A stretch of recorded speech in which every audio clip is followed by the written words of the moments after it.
इयत्ता 5वी, विषय मराठी, कविता पहिली, माय मराठी, स्वाध्याय. प्रश्न पहिला, कंसातील योग्य पर्याय निवडून कवितेच्या ओळी पूर्ण करा. पहिला, माय मराठी तुझ्या पायी, टिंब टिंब मी वाहिले. पर्याय आहे जीवन, तन मन धन. पहिल्या प्रश्नाचं उत्तर आहे माय मराठी तुझ्या पायी, तन मन धन मी वाहिले.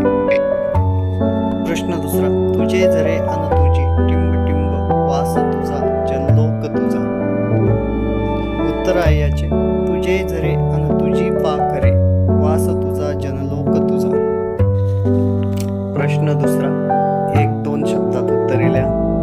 त्यातील प्रश्न पहिला, कवितेत आईविषयी कोणता शब्द आलेला आहे? उत्तर आहे माय.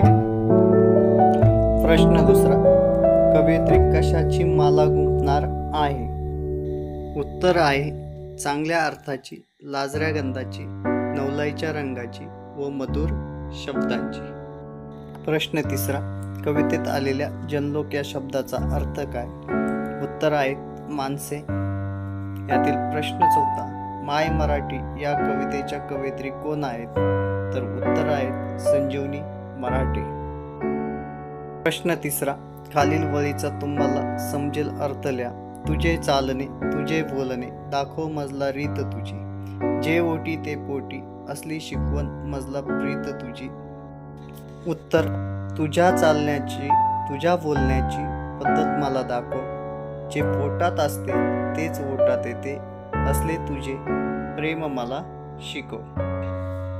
प्रश्न चौथा, खालील अक्षरापासून अर्थपूर्ण शब्द तयार करा. त्यातील पहिला ल प व री न या शब्दापासून आपल्याला अर्थपूर्ण शब्द तयार करायचा आहे. उत्तर आहे नवलपरी. आता प्रश्न दुसरा, या चा ची खा या शब्दापासून आपल्याला एक अर्थपूर्ण शब्द तयार करायचा आहे. अर्थपूर्ण शब्द तयार होतो याचा चाखायची. प्रश्न 5, समानार्थी शब्द लिहा.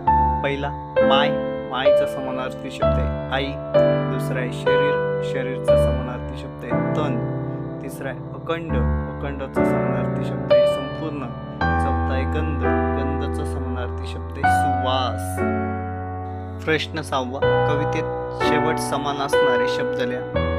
वाहियले याचं उत्तर आहे राहियले. दुसरा आहे बागडते, आवडते.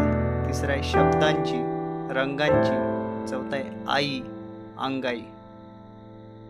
धन्यवाद मित्रांनो.